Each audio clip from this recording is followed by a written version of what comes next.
Hello, everybody, and welcome back to the Planet Film Network. I am one of your hosts, Sean Monk. I'm your other host, TJ Cornwell. And today, if you were watching us live on Tuesday, you know that we had to cut the show short, unfortunately, due to some scheduling issues that popped up. But we wanted to jump right in and actually give you our Daredevil episode 7 video the week of the episode as a novel concept for once. That's not true. We've been doing pretty good with this show. But we wanted to get it out nonetheless so that we could give episode 8 its full due this coming Tuesday, and then the finale the week after that. So without further ado, let's just jump right into this. Let's talk a little bit about, let's kind of check in with the show, how TJ's feeling, how I'm feeling about it, a little bit of non-spoilery talk, and then some big spoilers happening all throughout this episode. So we will definitely have plenty of spoilers to talk about. And let's just jump right in here. We are talking about this show here. TJ, I want to get your, give me a Michael Jordan heat check on Daredevil Born Again. Where are you at with this show? How did episode 7 kind of change that? And then, where are you at with the show in general right now? Yeah, I think I'm kind of in the middle, honestly, with the season as a whole. I think this episode kind of just it exasperated the thing that I've been kind of droning on about for the last few episodes, where it's like I just don't have a connection to many of these side characters, specifically Matt's girlfriend, and what happens with her in this episode and how that all plays out. There's just not a sense of them doing a good job of leading up to that. And I think the show probably is way better if we just kind of scrap all that stuff and just focus on Fisk and Matt, honestly, throughout the show. You had warned me too, because I was a little late watching this episode. You're like, thumbs up to, I think it was to Heather. You're like, oh, thumbs up to Heather. They gave her something to do. But you're like, Gandolfini. No, they didn't get nothing this episode. But yeah, I think overall, going into the last few episodes coming up, I think we're kind of hitting a lull right now. And from what everybody's been saying, though, the last 2 episodes are like really, really good, I guess. Yeah. Where like maybe that's where you kind of start to see what they redid, right? Because we'd heard for a long time that it was like bits and pieces here throughout the season redone, but that there were 3 full episodes.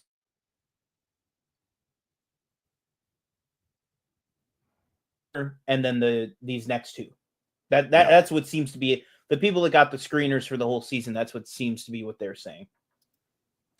So I'm hoping that the show rebounds in the last few episodes. But I would say it started off pretty good. And I think we've kind of just hit the mid-season lull at this point. Yeah. And I guess obviously it's the show's called Daredevil, but I was kind of hoping for a little bit more like John Bernthal. We had him in not last week but 2 weeks ago, that episode. Yeah. And he had him and Charlie Cox had a really good scene together, and I was hoping for more of that. And since then we haven't really seen anything from those 2. Yeah, I think just jumping over to, and we could definitely get into Punisher talk when we're in like spoilers and stuff, but I think for me, I still am really, really enjoying the show. I don't think that's going to change anything like based on the episode. To me, I'm at the same place that I've always been thought process wise, but I feel like this episode was a little harder to, I'm not going to say defend, because I don't feel, no pun intended, I don't think that this show needs defenders. Wink, wink, wink, wink. But it was a little harder to use my logic on this one, just from I know the main thing that I've been brushing up against was just the editing throughout the season has felt like fragmented. But to me, what I always come back to is we know it's fragmented because we know what happened. I mean, we know that some of what we're seeing was shot 3 years ago, and some of what we're seeing was shot just last year.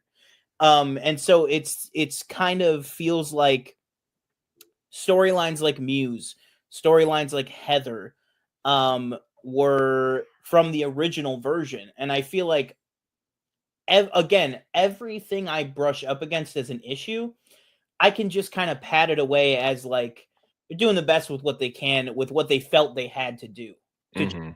You know what I mean? And it's like, sure, you can pitter patter all day about like, well, what what Muse stuff did get cut. Maybe it was amazing. And it's like, well, a lot of the talent behind the show didn't think it was. So it's like, for me, I feel like I can understand that. And I feel like I feel like I'm getting lost in the weeds. I think my process on this is like right before you're gonna eke out to like glory of these next 2 episodes, and then the new season that's with the new team and focusing on the story that they want to tell. I feel like right before you can get to that stuff, you've got to wrap up everything that was scrapped. And this was that episode. This was the episode where they were like, we have to wrap up Muse. We don't necessarily have to wrap up all of Heather's story, but we're going to kind of give part of it a finality. But then the part where I say this episode kind of fell down for me is, I think the stuff that didn't feel like they wrapped it up and that didn't feel like it was part of that original version is the Vanessa Wilson stuff. And that I'm gonna now agree with you on something that you said weeks and weeks ago about their therapy stuff. I just don't know where we're going with this. You know what I mean? I just don't know where the allegiances are lying between these two, or where we as an audience are supposed to feel that we're supposed to, are we believing Vanessa? Are we rooting for Wilson? Are we, those kind of things are what are kind of confusing to me. But yeah, I think overall I'm still really, really enjoying the show. And I still think there was plenty of stuff to enjoy in this episode.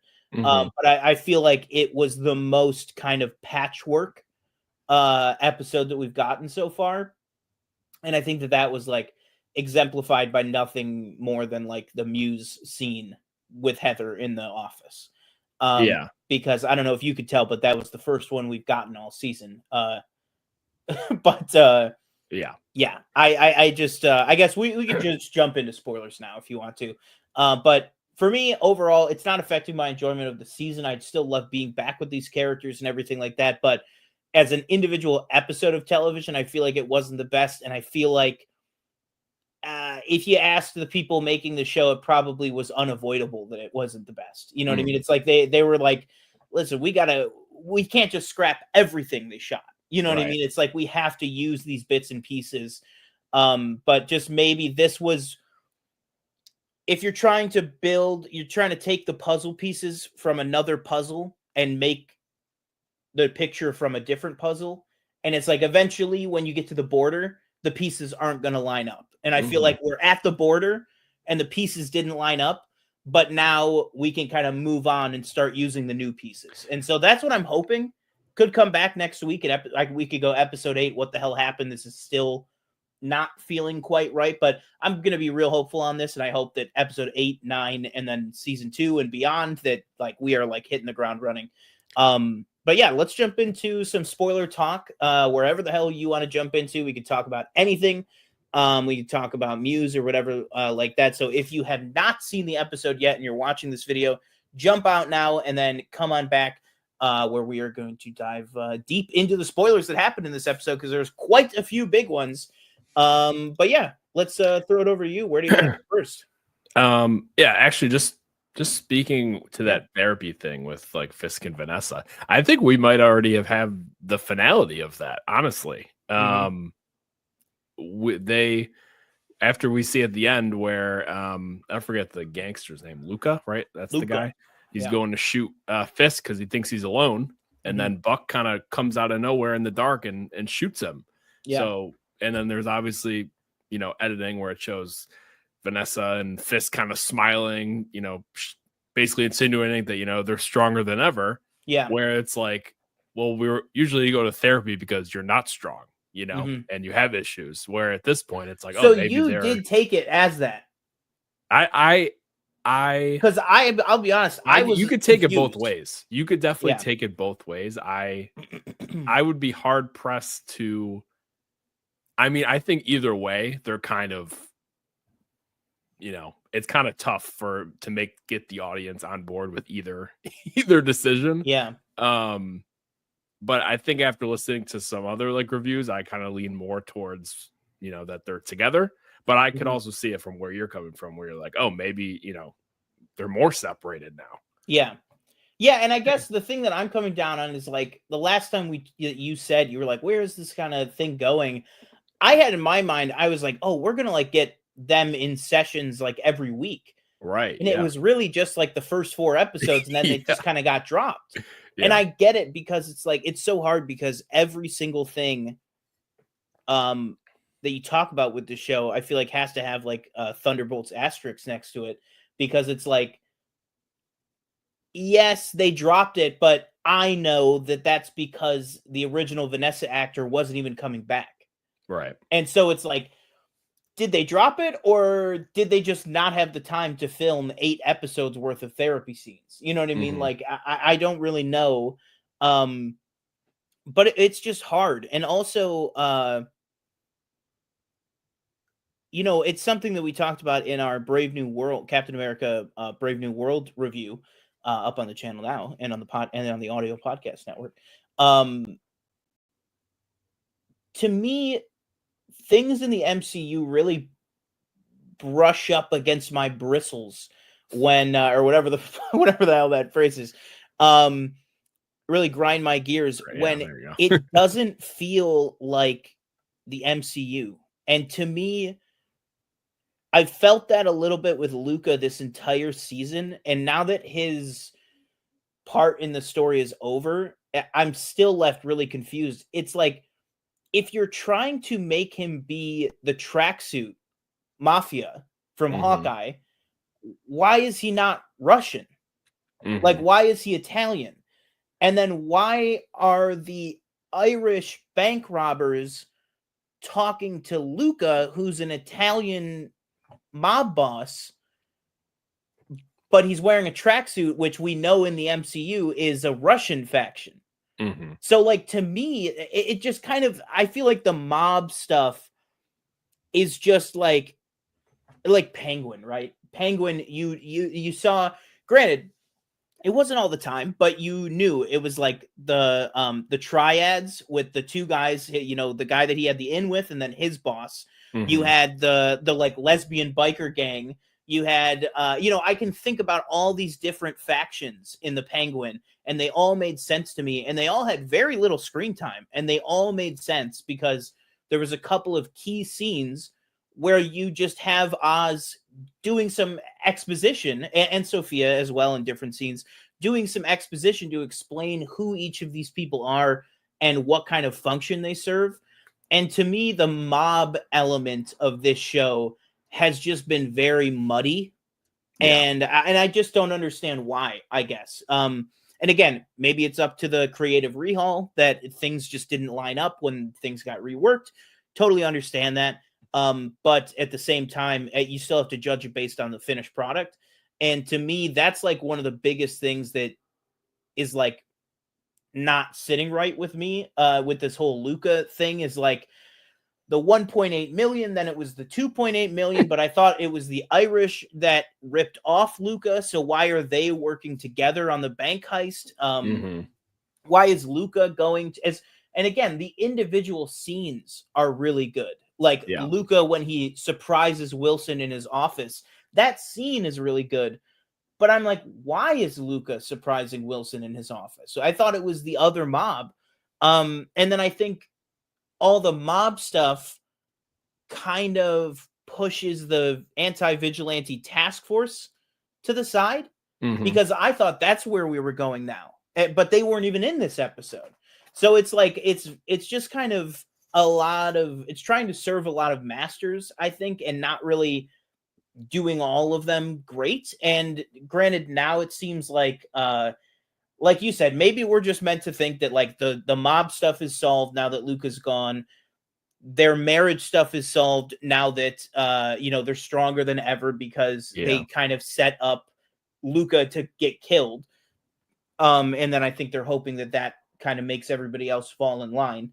But again, that stuff just feels too quick to me. And that's just talking about that stuff. That's not even talking about the Muse stuff, which we can kind of launch into Heather and Muse, which is kind of the main backbone of this episode. Which to me you can't look past the fact that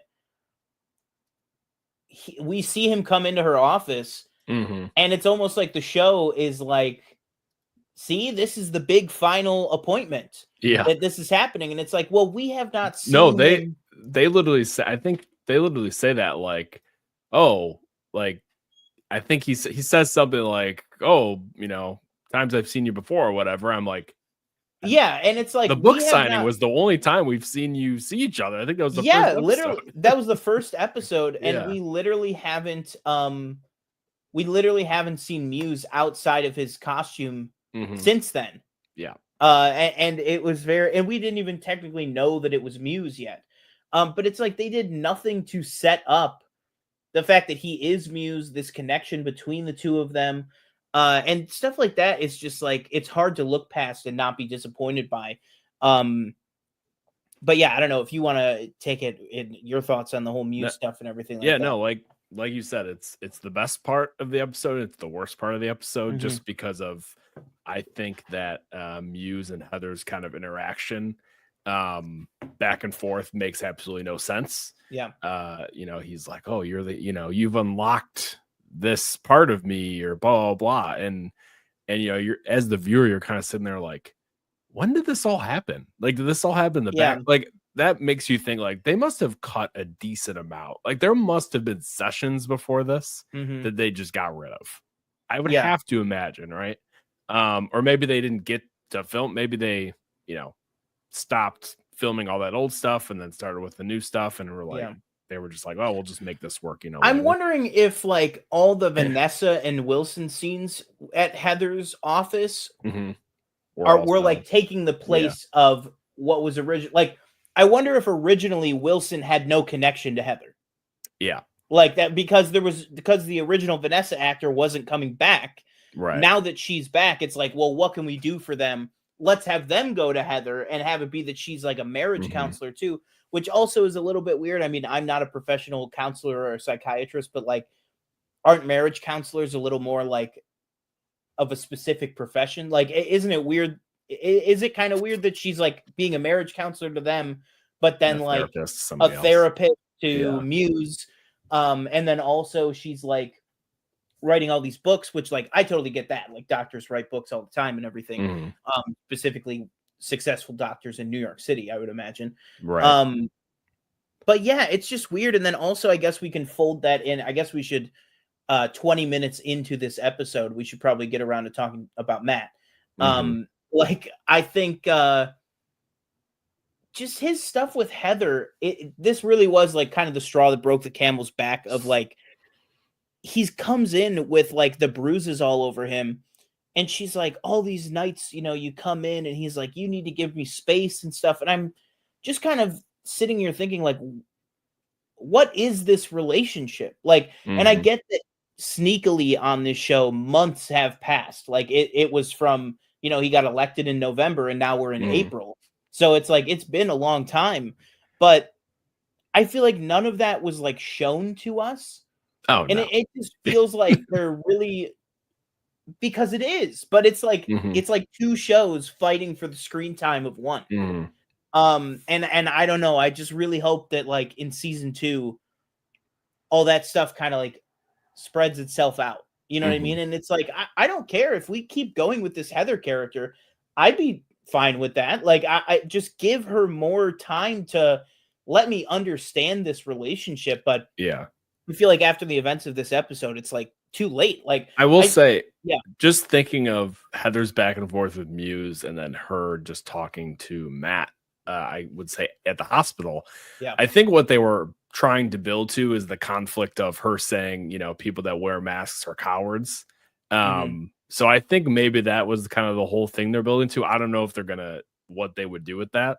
or even if they ever get there, just maybe Yeah, because it's grab like it feels like a natural point to just wrap it up, but there's like that lingering thread of like, I think he said my name, and it's like, right, yes, I don't really care to follow up on that.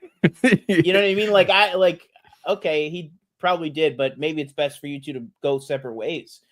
And it's like maybe stuff like that where it's like maybe on their very first meeting they start talking about vigilantes, and right in the first meeting she goes, well, I think that everybody that wears masks are cowards and stuff, and then that's kind of your driving force for the whole season. But to just bring it up right in this episode, like right before the end, it just feels like kind of shoved in there. But yeah, again, I will say I did like the episode, but it's just, to me, there was more things that I just like couldn't excuse. You know what I mean? In this episode, I think it also just like thinking of how we get to that point where she's looking at how he has that bruise or whatever on his back. She's like, I hate that you're doing this to yourself or blah blah. And I'm like, we literally saw them in the shower together like 5 seconds ago. Like, this is such just like it was such a weird I didn't turn. even think about that. Yeah, where it was like, oh, they were just so intimate with each other, and then it just cuts in, and she's like annoyed with him, and I'm like, we were literally just having this like moment that honestly, again, I'm not really feeling anything because we haven't really done much with the relationship up to this point. But then just have that kind of flip, and I was like, okay. And then what did you think about, and again, this is just exposition that they needed to throw in there to kind of, give Muse a reason or some background, where this whole thing with like him learning like they made it such a big deal that he had new Taekwondo. And I'm like, okay. And then I just don't understand how any of his background or anything kind of, I guess it just adds to his mental state, I just feel like I'm trying to like process this. Yeah. I feel like there was so much exposition, so much information delivered in this episode with Muse and Heather. Yeah. And this is like, I have no evidence of this or whatever. This is just my feeling on it. It almost feels like they took a season's worth of appointments and put them in one. Because it's like, imagine in episode 2, it's his first appointment, and they're talking about, oh, you were put into a hospital when you were 16. And then episode 4, you tell me about your Taekwondo master. What happened with that? And then episode 6, well, what do you mean about you feel like you're unlocking this new side of yourself? Like, if you had just like parsed that out throughout the season, and I'm not the editor on this show, like I know that's a hard task to do, but I feel like even if you just broke it up, it would have been more impactful, and it would have made more sense to be like, another thing that I like was the story that he told about, I keep having this dream and everyone in my family is there, but none of them can see me. Because I think we talked about this 2 weeks ago, that in the comics, Muse, that's like part of his powers, is that he's like imperceptible. Like, it's like if you're scanning a crowd, your eyes just go right past him. Like, that's how, and they kind of allude to it multiple times in this season, that it's like, somehow he's avoided surveillance throughout the entire city. Killed 60 people up to that point. Yeah, exactly. Yeah. And I just wish that they reference that, but they don't actually do anything with it. And that just, to me, felt a little confusing. But again, I don't think that they like wasted the Muse character, because I think the little bits and pieces that we did get throughout the season were really fun. But it just felt like it was very rushed. You know what I mean? And I feel like I had so much hope with how they handled the White Tiger stuff. And I know that there was people that didn't feel that way, that thought that they rushed the White Tiger stuff as well. But I really liked the way that they handled it. And it gave me hope for the pacing of this season that I don't know if I should have had now. Yeah. Another weird thing about this episode was there was no BB report. Nope. And I was like, she shows up. She does show up. Yeah, the character's in it. But I was like, this has been one of the only running consistencies of this show. Mm-hmm. And about halfway through the episode, I was like, there's going to be no BB report in this episode, is there? Mm-hmm. On the one episode where there should have been, because Fisk is telling you, look, my cat just like exploded. Fisk is telling you, look out there. There's fear in the streets. Yeah. And it's like, show me the people on the BB report being that fearful, are scared. That are scared. That are like, show me a BB report killer, that's through like a screen door. Yeah. That the person doesn't even want to come out of their house. Mm-hmm. And it's like, no, I'm not going out there. I'm not going down to Harlem. Like, they got Hulks running around and they got people, like, give me something like that has been the fun atmosphere of these BB reports, but with a little more tension to show that the streets are super tense right now. Yeah, again, that was just something that to me, it's like, it was right there. Like, and I get it. Maybe they just don't, like, maybe they just had way more limited time than we think, like, to get all this done. You know what I mean? And I feel like I don't want to harsh on the show too much when it's like, hey, I don't really know whose fault it is. I can't go like, it's the writer's fault. I can't go, it's the director's fault. It's Kevin Feige's fault. From what everyone says that's attached to the project is like, listen, the original show was it was not feeling right. And so we had to do some stuff to change things around and to do two different things. And so for that, I give them the credit for it. But I will admit that this episode was the biggest example of just like feeling it in literally almost every single scene. But I feel like we've been harping on the negative stuff on it, but let's talk about more what happened in the end of this episode. Kind of the big thing that happened in this, which is we finally get Matt, with the help of Angela, who by the way had another great scene. She's been a consistent great actress on the show.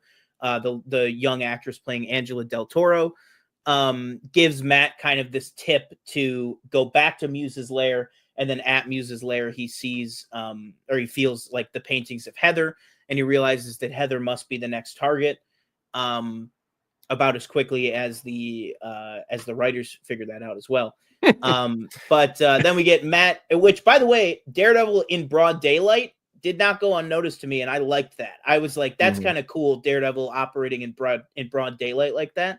Did you like the feeling around of like the picture? I thought that was kind of a cool thing. Yeah, I thought it was cool too. Yeah. Again, I know you kind of bristled with the safe cracking, but I saw people saying like that it was dumb that he like felt her face. No, that's what blind people do. Yeah, what? That blind people sense. Literally read with texture, and I don't know how many times I have to say this. It's not just his hearing; every sense is heightened. Like he can feel it.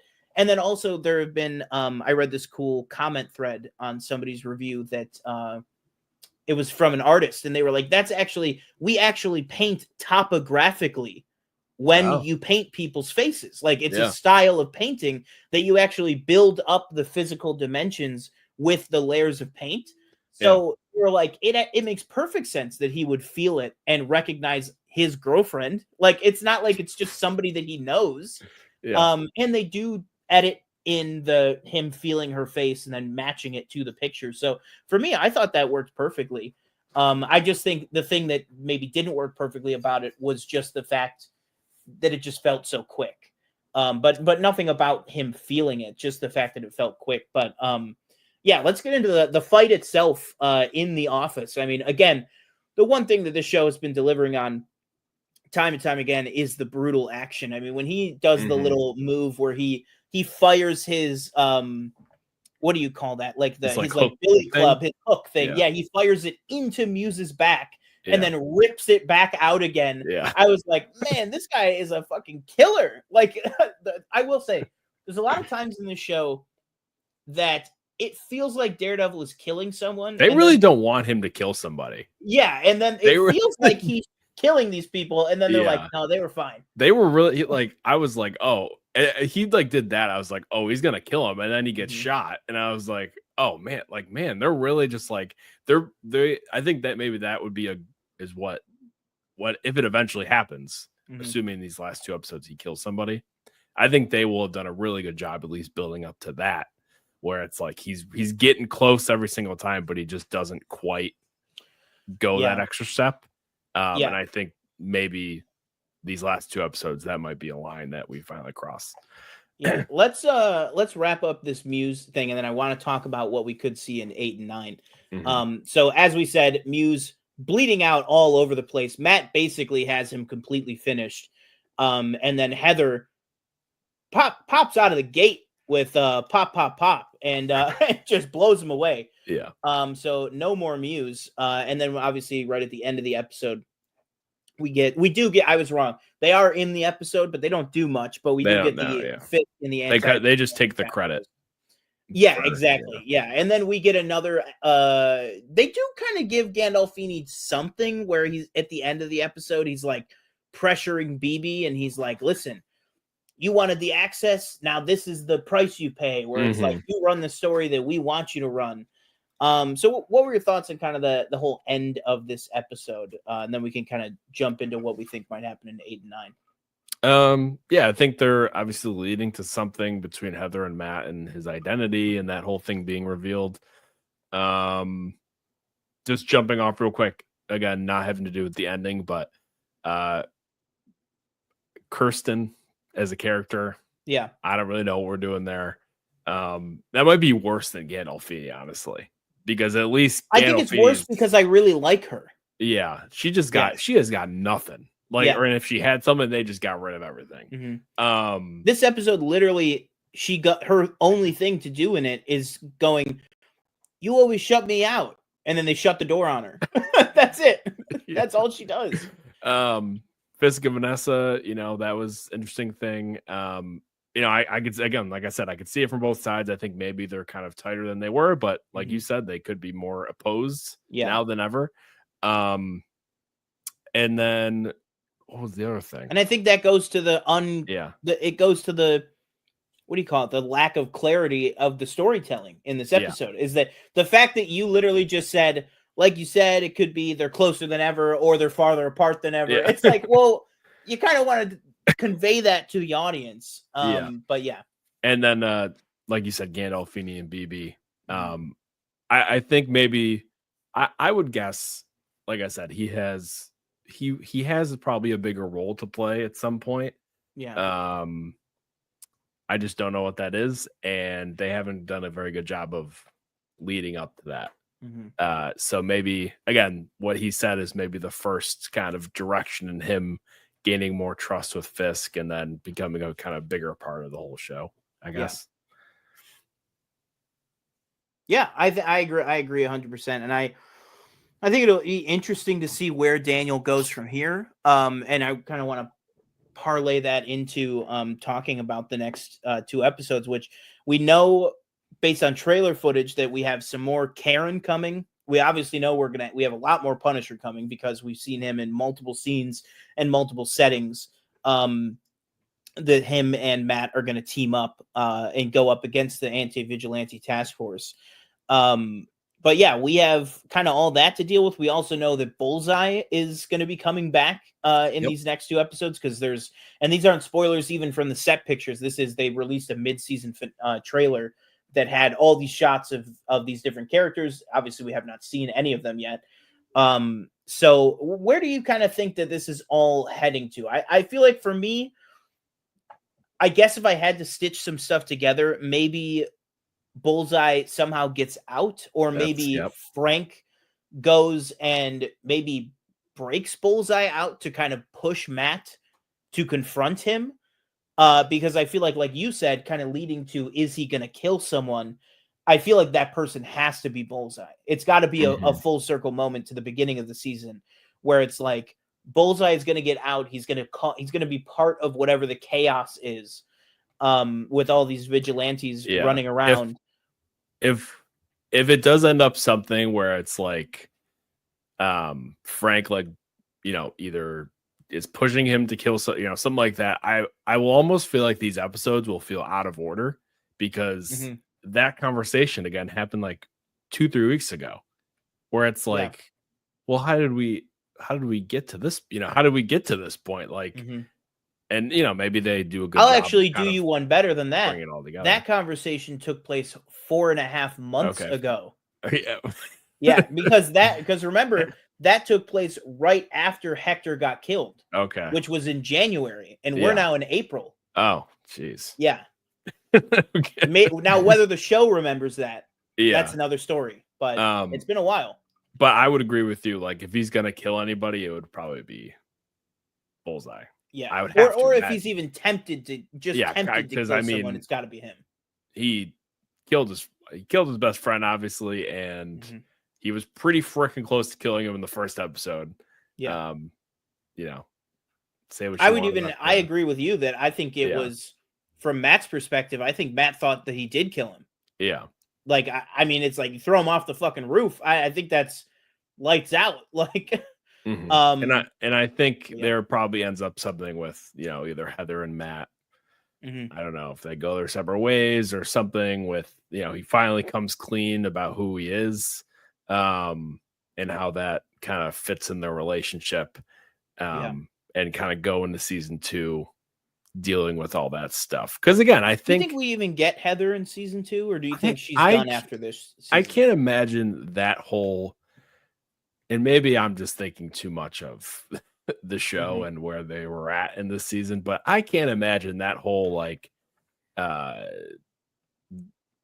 a mask and being a coward thing is just this comment that doesn't get followed up with, right? I don't think. I think it will be a big moment, but again, it worries me because it's like, was that a big moment in the first version of the show or in this version of the show? Yeah. So for me, it's like, I'm a little bit worried on that stuff. And also we know that we're getting Karen back in one of these next 2 episodes. And then obviously she's going to be back in a big way in season 2. So it's like, do we want to do the thing where we just move Heather out just to move Karen back in? But at the same time, it's like, I feel like you're kind of caught between a rock and a hard place with all this stuff. Yeah. But yeah, I mean, I don't know. Do you have anything else? Anything else you want to pontificate on for episodes 8 or 9? Maybe with Fisk, we haven't really. How is Fisk gonna kind of wrap up in all this stuff? We haven't really gone there. Do we think this season ends with him still as the mayor, or do we think that like something big is gonna happen to kind of shake up his world in the finale? I think you just at least have to go a little bit farther with him as the mayor, because if you don't, then I don't see the point of why he was the mayor at all. Yeah, because it's just I agree. There really hasn't been anything that I've been like, well, he's the mayor, so he could just do that. But yeah, we'll see where he goes. I feel like again in this past episode, I feel like maybe we also just didn't get enough Fisk development. I feel like it was very much focused on the whole Muse thing. I did like him. It wasn't really forward development, but I liked the long talk about the Netflix show when he was like, he kind of gave that monologue that was like everything that Matt has done to him from his perspective of like, he's an animal. He dismantled a 10-year business empire. Yeah, they were making good money doing it. Yeah, he savagely went after my doc workers, I did like my that, CEOs. Yes. I was like, because you go from his perspective, that is what, correction, from the truth, that is what Matt did. Matt went after everyone in his entire organization in all 3 seasons. And then in season 3, they went and arrested every single person in the entire Fisk organization. And I like that they kind of threw in again because there's that question of like, well, how did Fisk actually get out of jail during the blip? And I like that he says like, after he unjustly arrested me, like that, like almost as if his case got overturned because of Daredevil's involvement. I thought that was a really, really cool scene. But you're right, we didn't really get any forward development. And another character that I just remembered, can't even remember last time we saw her. Where is Sheila? Where was Sheila this entire Sheila week? Was also missing. Yeah. I don't know where she was, but she's always been great in this show. So it's like for season 2, it's like there's certain elements from the original show that I do hope continue over. Like I want to see more Kirsten. I want to see more Cherry. I want to see more Sheila. But at the same time, it's like if we're moving closer back to where like Foggy's going to be in season 2 and Karen's going to be in season 2, I just don't really see how we're going to get attached to these characters. You know what I mean? I just feel like you had 9 episodes to make me really care about Kirsten, and you just kind of whiffed it. To no one's fault. I think it's just bad circumstance or whatever, but it's like I can't get emotionally invested in these characters really fully, because I do like Kirsten and I really like Cherry. And Cherry had a good scene this week too. But again, we're talking about like, well, this week Cherry had a good scene. Last week Cherry wasn't even in it. And it's like, that's hard to really grab onto characters that you love, or that you want to love, when they just don't have the screen time to do it. And it's like, it's one of those things. I'm going to say this word, and I don't mean this in like the severity, but it's kind of like the Acolyte to me, where it's like there's so many good ideas and so many good characters set up here, and it just feels like we don't have the actual screen time with some of them to go ahead and like actually care about them throughout the season. And it's one of those things where the Acolyte, I had that hope week after week after week. And then it's like, I like the finale of the Acolyte a lot, but it just didn't do enough to get some of the characters over the line for me. Yeah. And I feel like, in a way, episode 7 is the finale of the original show.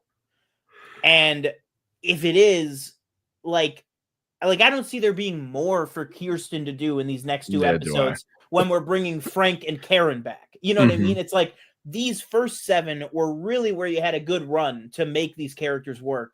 And I just don't think that they got there with some of them. And maybe I could be proven totally wrong. Maybe there is great stuff for these characters the next 2 episodes, but it feels like we're kind of winding down this part of Matt's life, which again was a good scene when he said, this new life I have feels fake sometimes. That he was basically referencing like the new show. He's like, I had this whole other life with my friends at my small practice, and now I kind of just had to throw it all away and focus on myself, and it feels like I don't deserve that. And I thought that was a really good scene too. But again, show me that. Don't just give me that in one great Charlie Cox monologue. Like, show it to me throughout the season. But yeah, that's where I'll end on it right now. I'm really enjoying the show so far, but I just think I'm slowly coming over to TJ's side of some of these lesser characters. They're just not getting enough meat on the bone to become beloved Marvel characters. Right. You know what I mean? Like some of these other shows have. So yeah, I think that's where I'm at with it. No, yeah, I'm with you. I'm excited to see, besides where I stand on the show, I'm excited to see, I guess, where the last 2 episodes just end up, because, a lot of people that have seen the whole series or the whole season already have said that these are the best episodes. And like you said, maybe this last episode was the kind of the closing of what the old show was. And, from here on out, this is everything that we kind of redid and made new. So yeah, I'm hopeful, and it better be good, because they're already doing season 2. Yeah, exactly. Yeah. I think they're already doing season 2. They're well on their way with that stuff, and there's some pretty incredible set pictures coming out from season 2 that I wish I had not seen, but it looks really good, man. So I'm like, if they can nail these last 2 episodes and then launch us into an incredible season 2. I don't think season 1 of the Netflix show was it definitely wasn't perfect. I don't even know if it was great. Like, the season 1 of Daredevil was like fantastic because we had never gotten anything like it from Marvel before. And it came out in a time where the comparison was Arrow. And it's like, well, clearly it's better than Arrow. You know what I mean? And I love the whole Arrowverse. But that was the comparison back then. Now the comparison is a million times higher than that. I just hope that they get there, and I hope that the episodes turn around and that we just keep getting, bangers after bangers coming up in the next season. But yeah, I think that will do it for us. Thank you for joining us. We thought this was going to be like 20, 30 minutes, but it ended up almost 50 minutes long. But we appreciate you guys hanging out with us talking about Daredevil episode 7, Art for Art's Sake.